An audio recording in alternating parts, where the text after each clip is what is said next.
beats.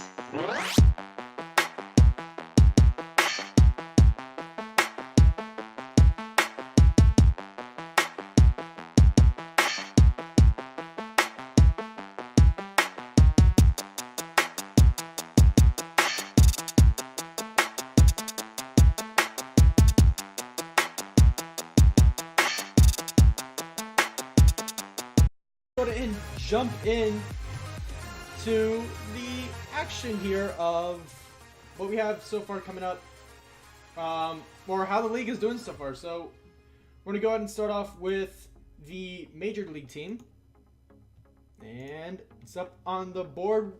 We have the leaders of goals per game. We have James Omelette from O2 having goals per game of 1.94.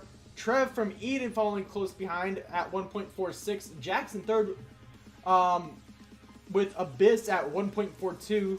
Space Kitten from Dragon Acid Gaming 1.26. And Toast from Helix 1.20. Yeah, and something to note about the monumental 1.94 goals per game that James Otto has. He's only played 7 series of 14 total, so maybe it's weighted, maybe it's not, but something to take into consideration. But other than that, we got some pretty much the standard names up there: Trev, Jax, Toast, people that you would think of when you would say the words goals per game if you don't use the top 5. Gladicus, you are kind of quiet. I've seen from chat.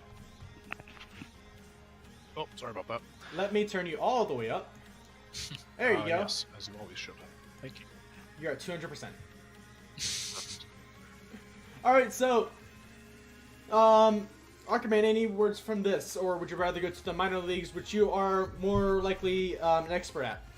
Yeah, I'll be our minor league expert here, considering I've streamed all the games so far. I know you're the major league expert over here, so I am the major league expert. I've seen all these teams play at least twice. Jim's been an extremely awesome goalkeeper. Goal scorer. Trev on Eden, whose team has been doing a dominant thing. I'm surprised that he's in second, only at 1.46. So James Omelette must be doing really just the main goal scoring from O2, and Trev is probably one of the teammates that helps that out, but it just happens to be on top.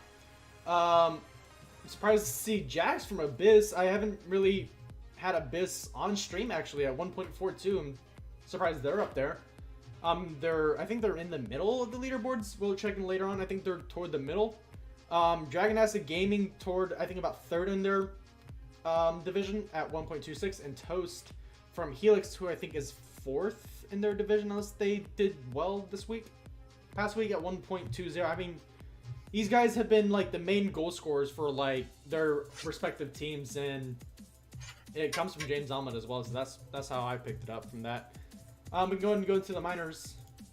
With the goals per game, I have Kachan from Undertow, or now who was their team again? It's a new name. It's Undertow. It's Undertow? Okay. Yes, Undertow. I think you're wrong. Is it? I don't. Kachan, Oh, that's a good question right there. Yeah, because you pointed this out as well.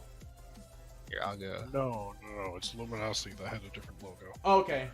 On the toe at 1.82, Matchum from Snowman. We're going to see a lot of Snowmen from the minor leagues, actually.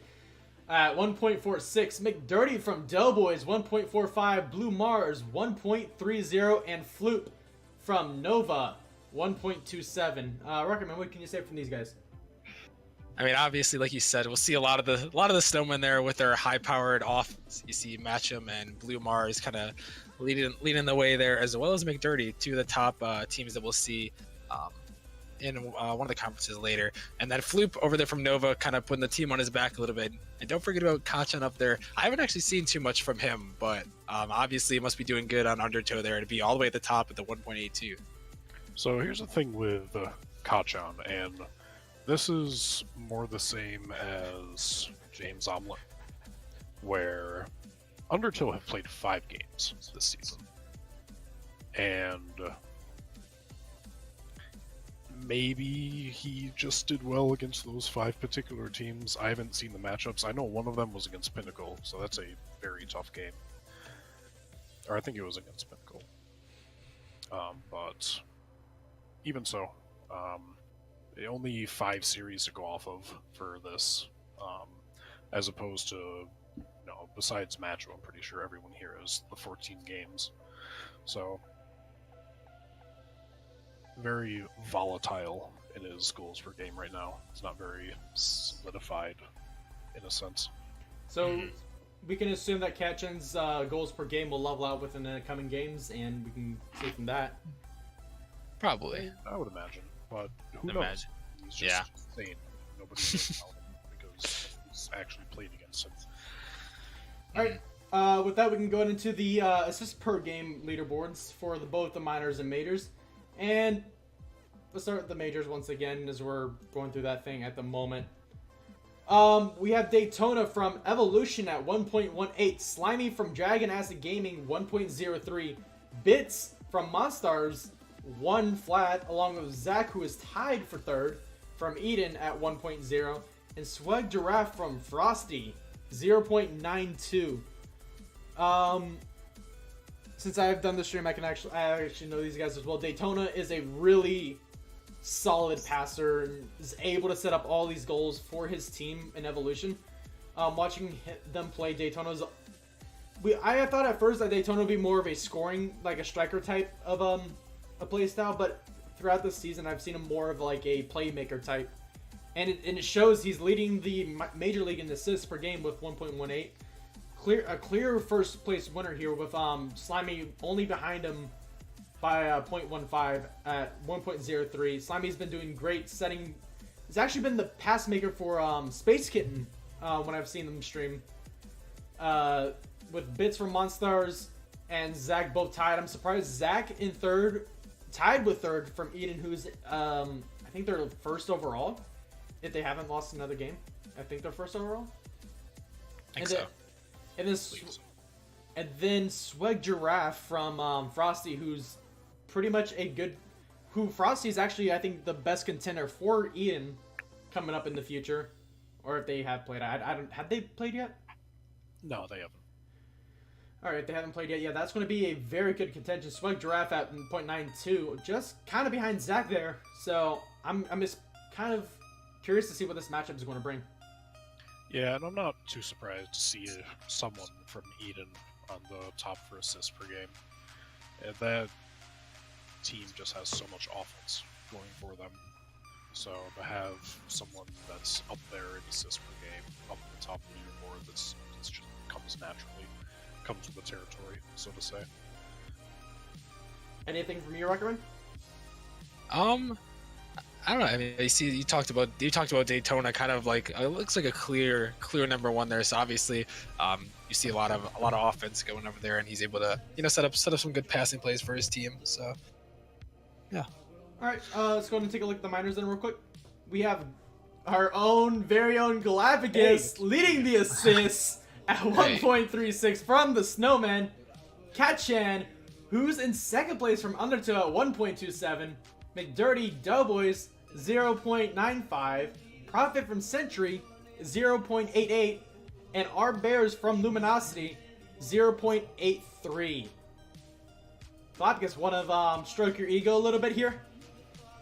I mean, I could if I would, but I just pass it to Match Lamar's and they do the rest of the work. The humble, it's really not much on my end. The humble man says it himself. So then we move on to Rocketman. What do you think? I mean, obviously, you see, like we were talking about with the Snowman high-powered offense, you see Galapagos here, obviously setting up those passing plays for his teammates who can finish them off. And once again, we see Katchan up there. Could be a possible thing with only playing a short amount of games, but those two obviously the clear runaways for assists per game. Anything else you can see from that Dan? Come on. We see McDirty's name again. So he's up there, 0.95. And interesting thing about that Doughboys team is with the way that Catman is being just a nuisance for people. It basically turns into a 2v2, essentially. Not so much saying the Catman isn't part of it once he takes someone out, but you know he's on the prowl looking for someone else at that point. So it's not surprising to see someone from Doughboys up here as well. Just because if there's only going to be 2 people scoring or assisting, you know, one of them is bound to make it. But it's really impressive that he managed to be the one for both. Alright, with that being said, we can now move into our saves per game. We're going to start majors as well. A lot of Valiant on this one for saves per game, starting off with Dagon at 2.25. Let's Vera from Valiant as well at 2.16.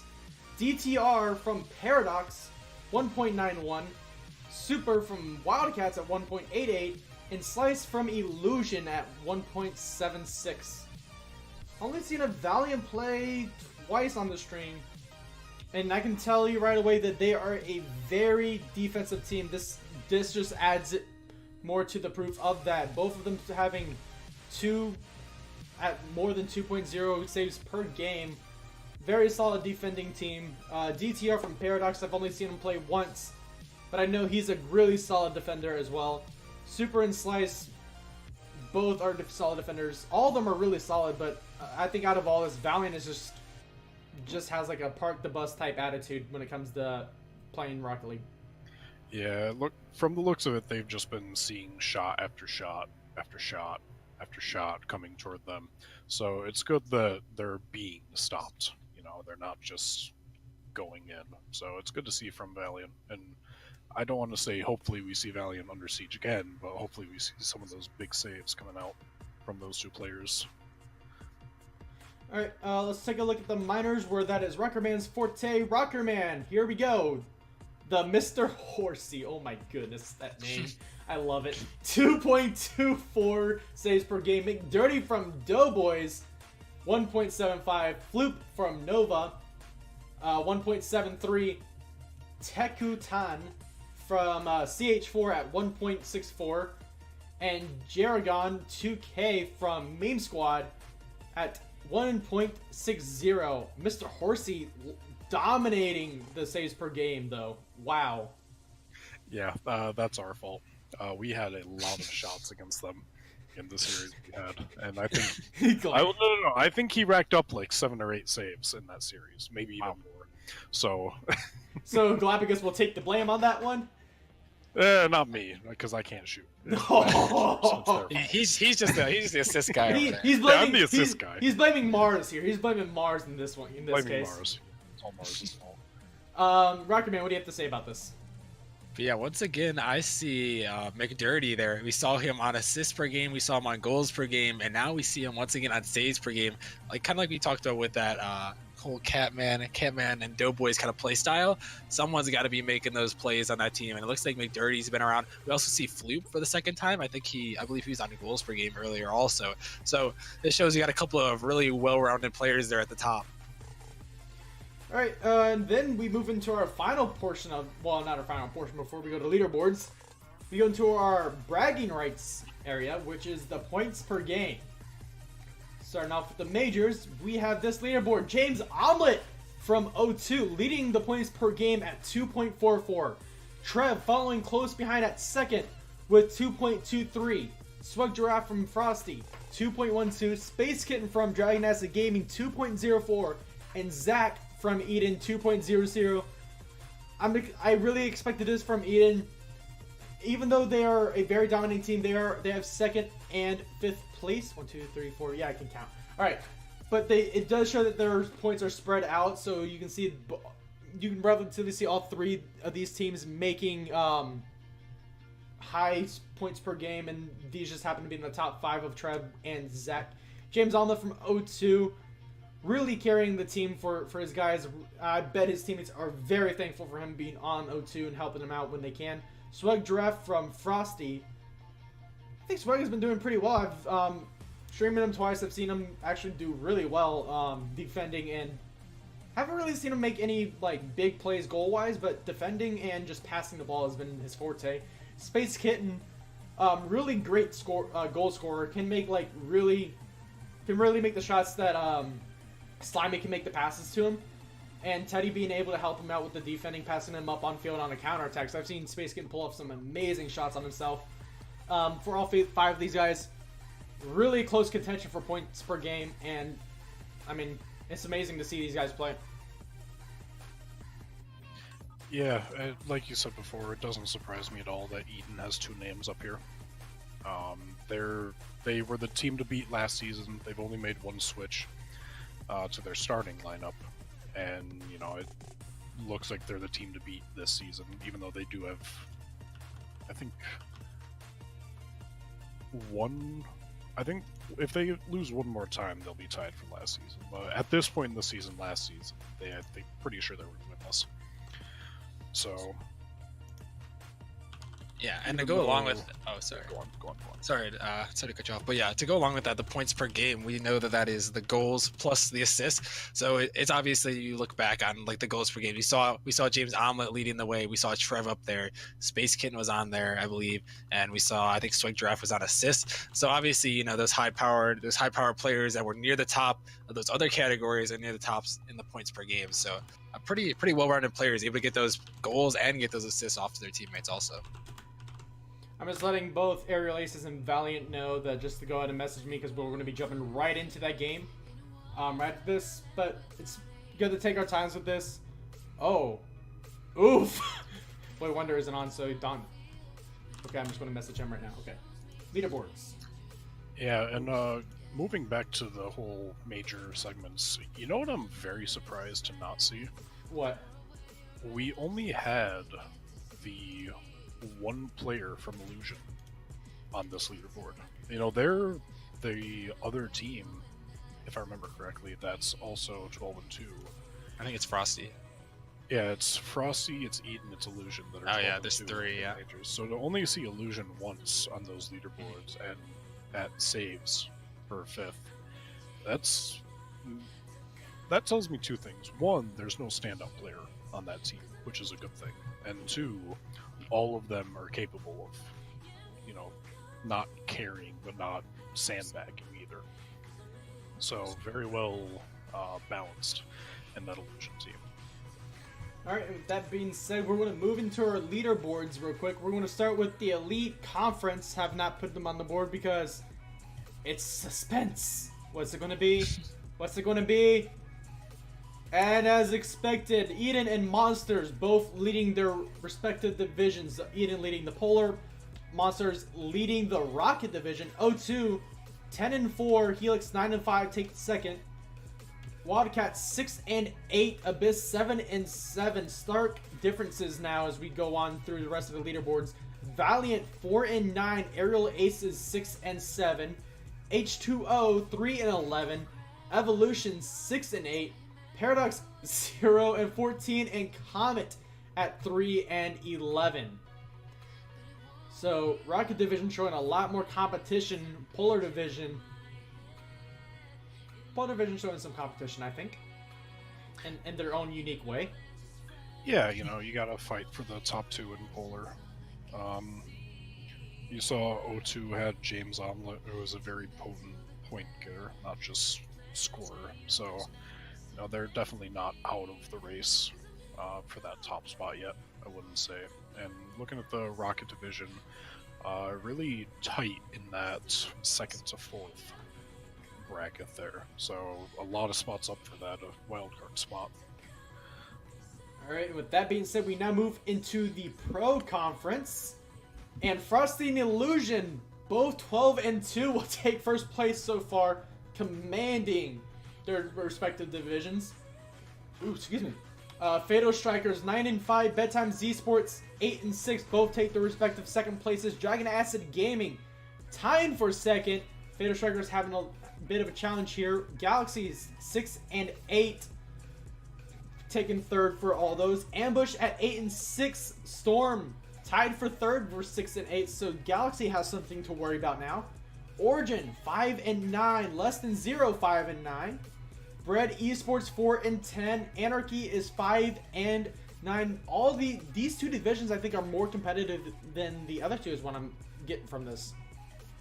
Yeah, you get those top two that look like they're running away with things. You know, I've heard good things about Fatal, heard good things about Dragon Acid, but you know, I think Illusion's probably maybe not has it locked up at this point, but they're just on cruise control as far as their record and having to push for games goes.